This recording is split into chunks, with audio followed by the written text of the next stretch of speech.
Exercise number 5.2 चल रही है हमारी, उसके एग्जाम्पल्स के डाउट्स हैं।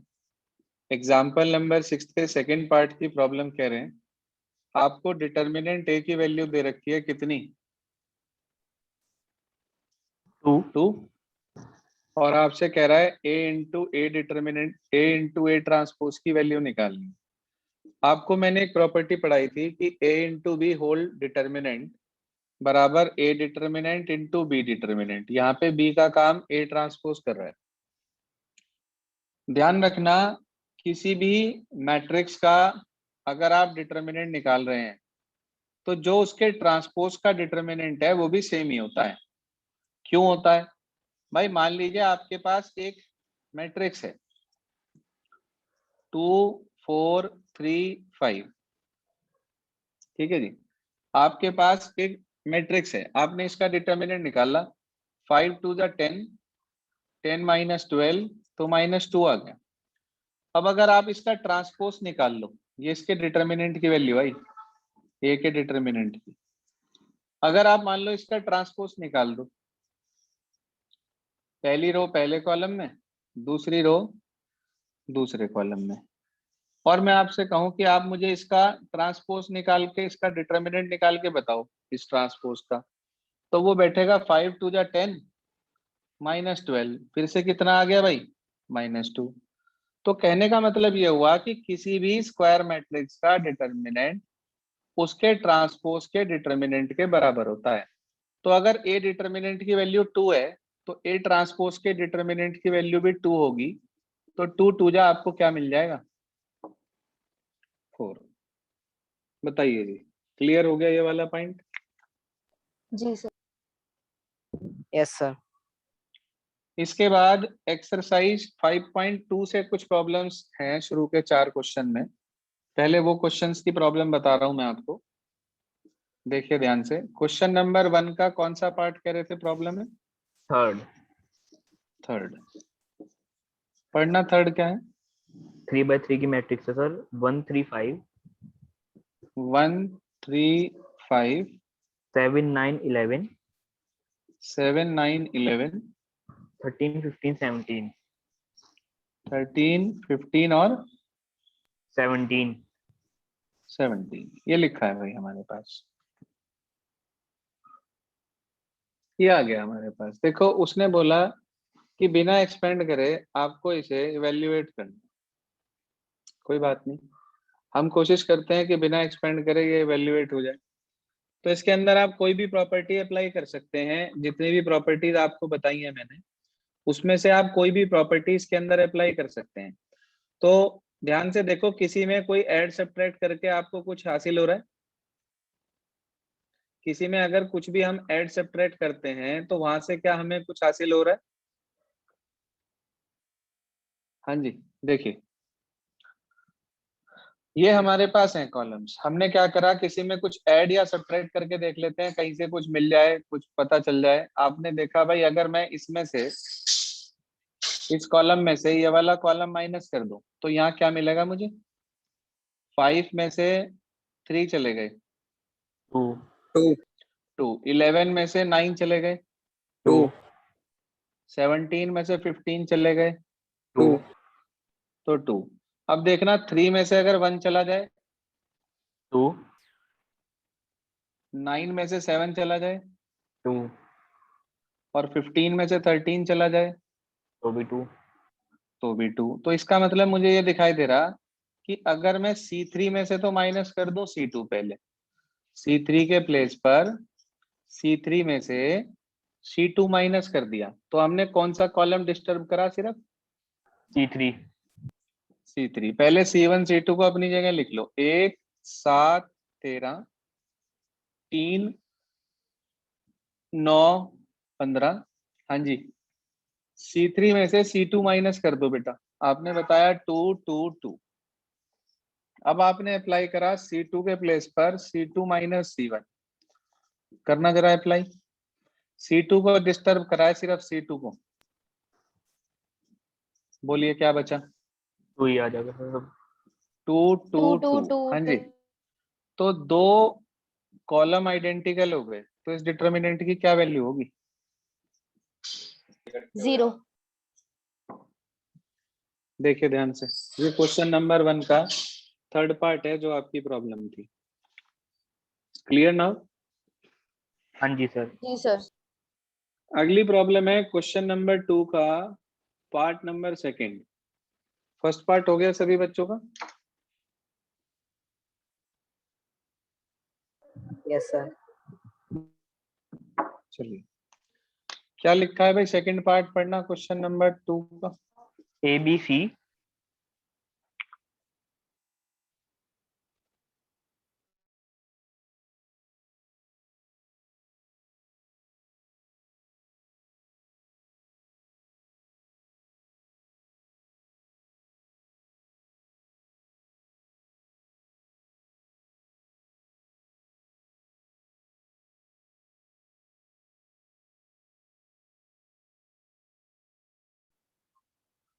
क्वेश्चन नंबर 2 पार्ट नंबर 2 थी प्रॉब्लम आपकी। बोलिए क्या है वो? ABC ABC A plus 2x A plus 2x B plus 2y B plus 2y C plus 2z. C plus 2z। चलिए सर फिर आगे। XYZ. x y z। मैंने आपको एक बात बताई थी, आपको शायद ध्यान हो, कि किसी भी एक रो या किसी भी एक कॉलम के अगर एलिमेंट्स 2 के सम में एक्सप्रेस हैं तो बेटा जी आप उससे 2 अलग अलग डिटरमिनेंट ब्रेक कर सकते हो। याद है क्या आपको?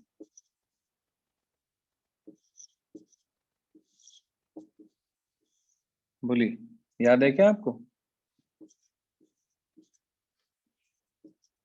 Yes yes sir. Sir.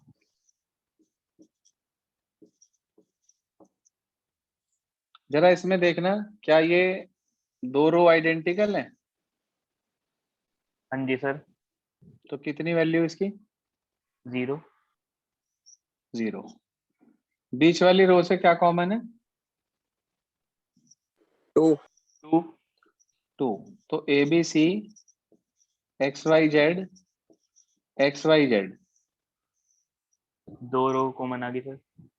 Common नहीं, आइडेंटिकल। हाँ सर आइडेंटिकल. तो ये भी 0। 0 हाँ इंटू सर. 2 0 हो गया। 0 प्लस 0 क्या आ गया? 0. 0। तो ये आपके पास हो गया। ध्यान दीजिए आप, क्वेश्चन नंबर 2 का पार्ट नंबर 2।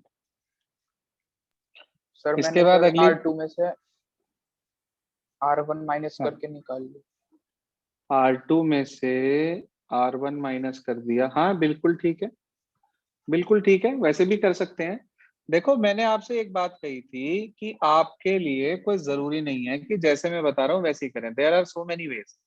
आपने R2 में से R1 माइनस करा तो भी हो जाएगा। आप R2 में से ट्वाइस ऑफ R3 माइनस कर दोगे तो भी हो जाएगा। इसका ट्वाइस करके इसमें से माइनस कर दो तो 2x 2y 2z हट जाएगा, ABC बच जाएगा। ABC ABC 2 रो आइडेंटिकल हो जाएगी, तब भी 0 आ जाएगा। नहीं समझे? हाँ देखो इसी को आप ऐसे भी कर सकते हो जैसे आपने करा, बिल्कुल ठीक है, गलत नहीं है वो। तो आप इसको ऐसे भी कर सकते हैं जैसे मैं भी आपको बता रहा था। जैसे आपके दिमाग में स्ट्रोक करे उस मोमेंट पे वैसे करें। R2 के प्लेस पे R2 minus twice of R3। तो R2 में से R3 का ट्वाइस माइनस करा, सिर्फ R2 को चेंज करा गया। बाकी दोनों अपनी जगह लिख लो पहले आप, ताकि कोई मिस्टेक ही ना हो। अब R2 में से R3 का ट्वाइस करके माइनस कर दो। 2x कट गया, 2y कट गया, 2z कट गया, क्या बच गया? ABC। 2 रो आइडेंटिकल होगी, तुरंत आंसर क्या आ गया? 0। ये और आसान हो गया। वो भी ठीक है जो आपने पहले करा, उसकी हेल्प से भी कर सकते हैं, वो भी परफेक्ट है। नेक्स्ट प्रॉब्लम बोलिए क्या थी एक्सरसाइज 5.2 से? थर्ड का सेकंड. थर्ड का second part.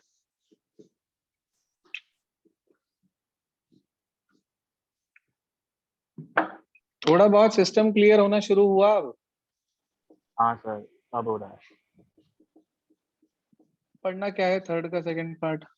1 1 BC BC A into B plus C. A into B plus C. ऐसा क्वेश्चन तो पहले भी आ चुका Then एग्जाम्पल में। CA हाँ जी sir, exam A C A B into C plus A, B into C plus A. एक 1 A B. यहाँ 1 होगा सारे में। हाँ sir, 1 sir A B. Example 3 जैसा है। हाँ सी बिल्कुल सेम सी इंटू उसी ए के बी, जैसा सी है। इंटू ए प्लस। आप क्या करोगे, इसके अंदर मल्टीप्लाई कर दो पहले, फिर उसमें ये वाला सर कॉलम जोड़ दो। फिर A B plus B C plus C A common आ जाएगा। यहाँ 1 1 1, यहाँ 1 1 1, दो आइडेंटिकल हो गए, 0 0 इंटू समथिंग, आंसर आपको इसका 0 मिल जाएगा। ठीक है, करके बताऊं क्या? हाँ जी, करके बताऊं या क्लियर हो गया? नहीं सर, ये तो क्लियर हो आता है तो सेम है। गया। इसके बाद आगे चलते हैं।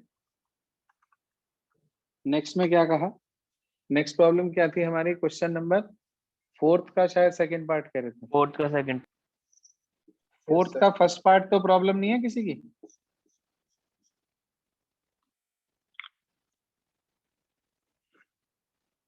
No sir. चलिए सेकंड पार्ट पढ़ो बेटा, क्या है जरा।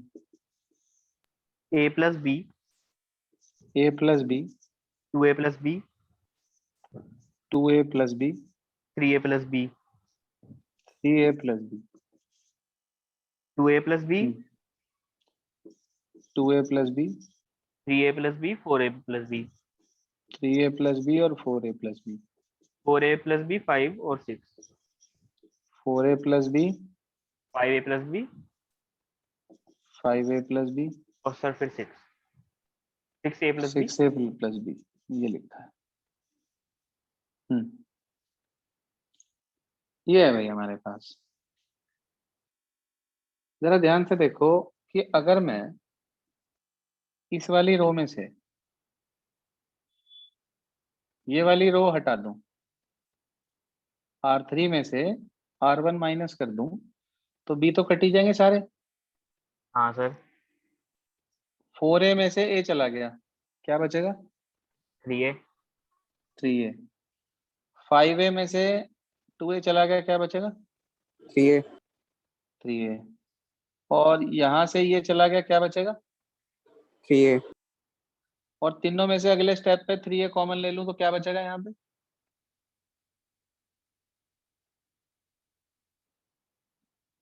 भाई यहाँ 3A 3A 3A रह गया, 3A कॉमन ले लिया तो अंदर क्या रह जाएगा यहाँ पे? 1। 1 1 1। 1 1 1 1 रह जाएगा। अच्छा, उसके बाद में इस वाली रो में से ये वाली रो माइनस कर दूं तो बी तो सारे कट ही जाएंगे। 2A में से A चला जाएगा, क्या बचेगा? ए 3A में से 2A चला जाएगा, क्या बचेगा?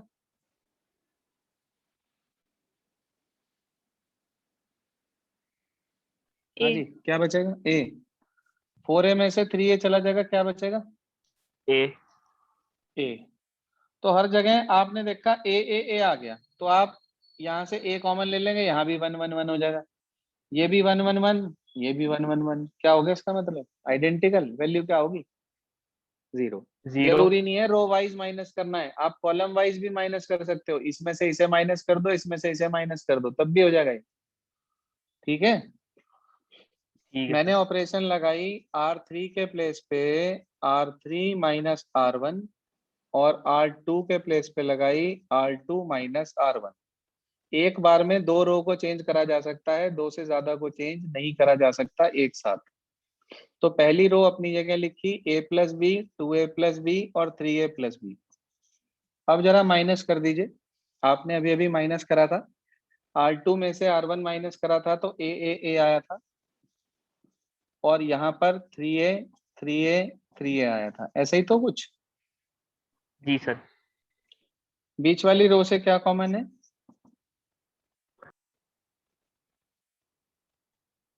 R2 से ए और R3 से, 3A तो बाहर 3A स्क्वायर हो गया। A plus B, 2A plus B, 3A plus B, 1 1 1 1 1 1। हाँ जी, क्या वैल्यू इसकी?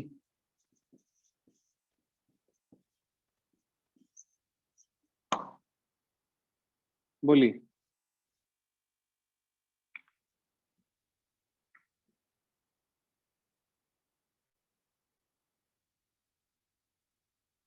हाँ जी, क्या वैल्यू इसकी?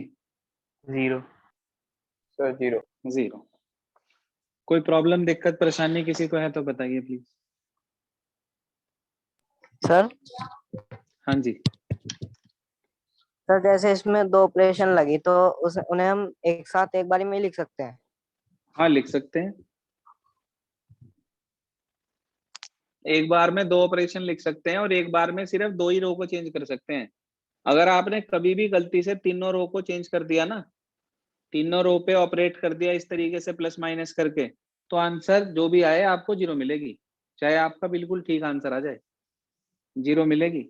एक बार में 2 रो को चेंज कर सकते हैं, लेकिन मल्टीप्लाई वाली जो प्रॉपर्टी थी, जैसे हमने कल अप्लाई करी थी, R1 की जगह पर AR1, R2 की जगह पर BR2 और R3 की जगह पर CR3, वो मल्टीप्लाई वाली जो है स्टेप, वो आप तीनों पर एक साथ अप्लाई कर सकते हो, लेकिन ऐड सब्ट्रैक्ट वाला तीनों पर एक साथ अप्लाई नहीं कर सकते आप। समझ आ गई बात ये वाली? ठीक है सर। Yes sir. देखो ये आपके पास पहली कैटेगरी क्लियर हो गई है अब, जिसके अंदर हमने बिना एक्सपेंड करे अभी तक सिर्फ और सिर्फ प्रॉपर्टीज के बेसिस पर और रिजल्ट को फाइंड आउट करा है। अब कल जो मैं आपको सिखाऊंगा वो प्रॉपर्टी है जिसके अंदर हम क्या करेंगे, 2 0 बनाकर फिर उसके बाद एक्सपेंड करेंगे प्रॉपर्टी लगाकर, तब आपसे क्वेश्चंस होंगे वो वाले जिसके अंदर हमें 2 0 बनानी है। ये तो सारे के सारे क्वेश्चन बिना एक्सपेंड करे वाले थे। आज आप क्या करेंगे, ये जो क्वेश्चंस मैंने आपकी प्रॉब्लम बताई हैं 1 से 4 तक के, हर क्वेश्चन का एक एक पार्ट था, फर्स्ट का, सेकंड का, थर्ड का, फोर्थ का, इन सारे पार्ट्स को एक बार दोबारा से करके देख लेंगे जिसकी भी प्रॉब्लम थी। उसके अलावा मैंने आपको एक्सरसाइज से कुछ क्वेश्चंस दिए हैं आज करने के लिए, क्वेश्चन नंबर 5 से लेकर 11। और 11 तक, बिल्कुल। तो 5 से 11 तक के वो क्वेश्चंस आपको आज करने हैं, ठीक है? ये आपका होमवर्क रहेगा, इतना वर्क कंप्लीट कर लेंगे आप।